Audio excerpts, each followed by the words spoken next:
sudah menjelaskan seperti apa kira-kira persepsi nasabah terhadap situasi global dan juga dalam negeri saat ini begitu, dan salah satunya tadi Bapak sampaikan pasar obligasi ini hingga akhir tahun mungkin peluangnya masih cukup tinggi. Tapi bagaimana persepsi investor terutama yang Bapak alami sendiri di Bank Danamon terkait dengan instrumen investasi yang berbasis ESG?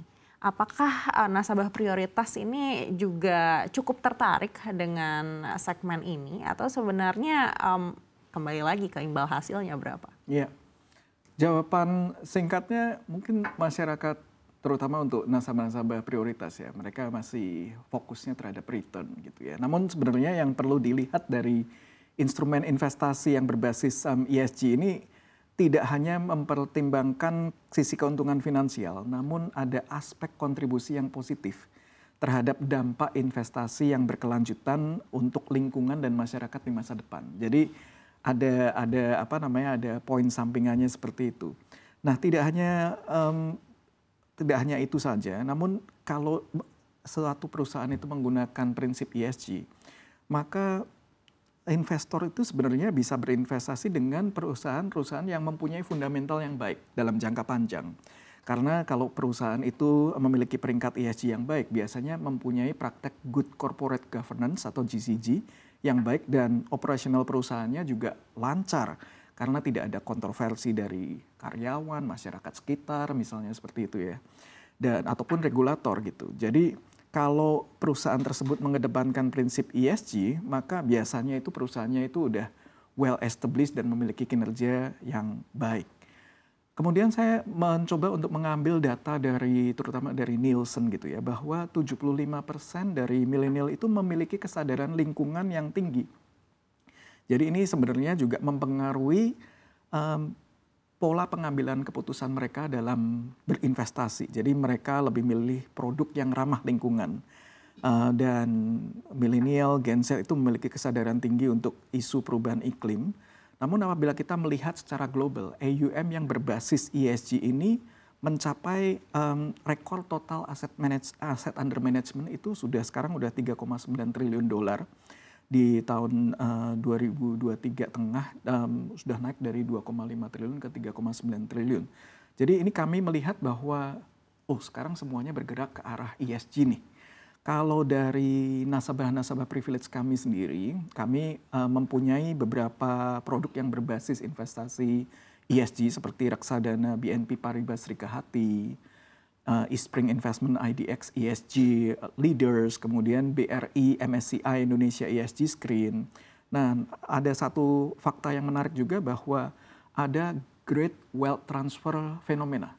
Jadi ini transfer kekayaan terbesar dari generasi baby boomer itu ke generasi berikutnya atau generasi milenial atau Gen Z kayak gitu ya, di mana berarti pengambilannya keputusannya itu akan diambil oleh Gen milenial atau Gen Z ini. Nah, sedangkan kita tahu tadi bahwa mereka lebih concern ke yang lingkungan, yang berbasis lingkungan, yang baik untuk masyarakat sekitar seperti itu.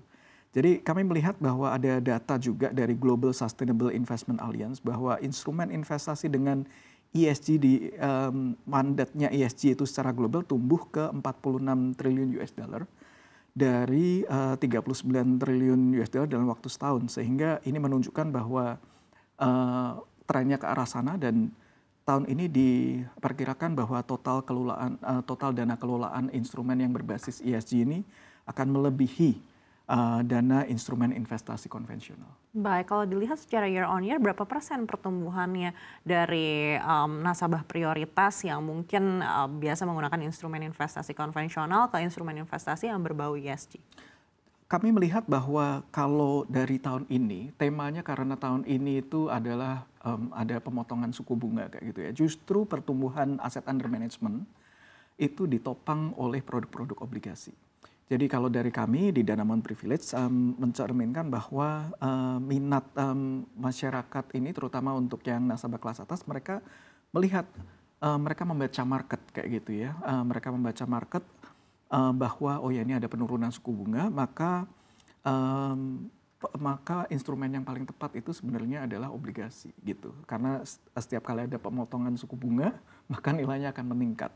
Namun kembali ke produk-produk yang berbasis ESG seperti yang tadi saya sampaikan, bahwa entry point yang sekarang untuk masuk itu bisa cukup menarik. Apalagi ESG sekarang di 7.200, 7.300 kayak gitu ya.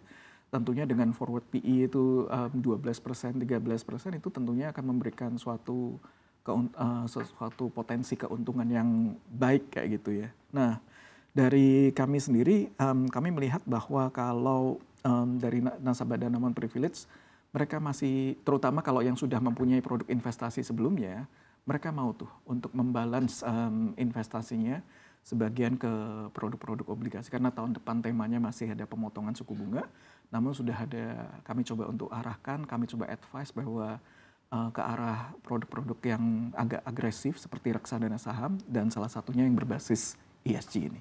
Baik, dan dari Danamon sendiri seperti apa komitmen untuk terus menyediakan produk-produk ESG? Ya, dari kami sih kami akan terus ini ya, untuk terus mempunyai varian produk seperti yang ESG ini. Tadi kami sudah sebutkan ada contoh-contoh, ada 3 produk yang kami miliki untuk yang ESG ini. Namun kami juga melihat bahwa tidak hanya produk yang harus diandalkan kayak gitu. Tadi kami juga sudah sempat menyampaikan bahwa ada fenomena great wealth transfer dari generasi baby boomer atau generasi X ke generasi berikutnya. Jadi kami melihat bahwa ke depannya masyarakat ini terutama untuk pengambil keputusan bagi golongan, terutama golongan high net worth individuals itu akan ada di yang generasi milenial dan Gen Z gitu ya. Jadi tentunya kalau komitmen tidak diragukan. Namun tidak hanya komitmen akan produk aja, komitmen tentang layanan juga akan kami berikan kayak gitu ya. Jadi layanan kami terutama untuk yang di sisi wealth management, kami mempunyai layanan Danamon Privilege di mana kami berfokus untuk yang customer experience dan produk-produknya kami coba untuk atur supaya sesuai dengan segmen tersebut. Jadi ada structured product seperti market link deposit, dual currency investment, kemudian juga produk-produk dasar yang berbasis forex kayak gitu ya. Kemudian juga sekarang ada Danamon merupakan bank pertama yang menawarkan ETF kepada masyarakat. Jadi akan kami kombinasikan, namun juga kami baca market karena kami melihat bahwa masyarakat atau nasabah kami yang high net worth individual maupun affluent, profit itu masih menjadi konsiderasi yang utama.